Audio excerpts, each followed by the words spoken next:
Hi అండి, అందరికీ welcome to our channel. నేను మీ కవిత. అందరూ బాగున్నారా? నేనైతే చాలా బాగున్నాను.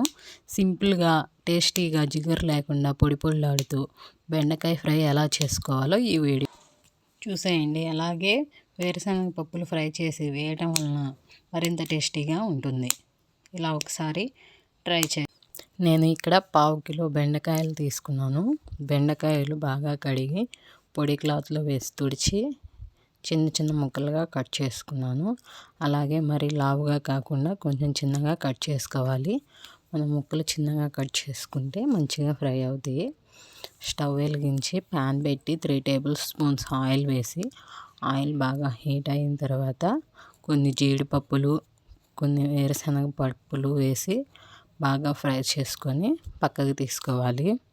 అదే ఆయిల్లో ఆవాలు, జీలకర్ర, పచ్చిశనగపప్పు, ఎండుమిర్చి వేసి ఆవాలు చిటపటలాడాక కరివేపాకు, సన్నగా తరిగిన ఆనియన్స్ వేసి ఫ్రై చేసుకోవాలి.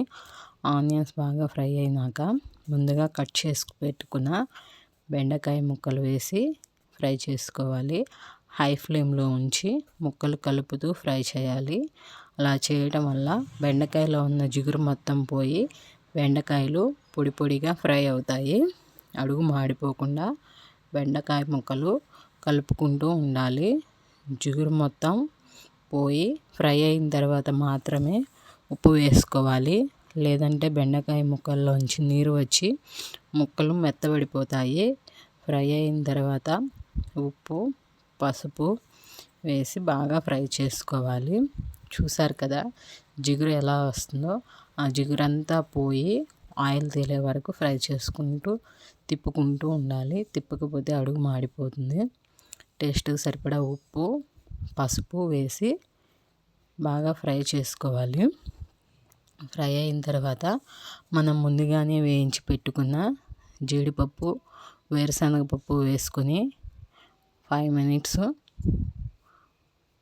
బాగా ఫ్రై చేసుకొని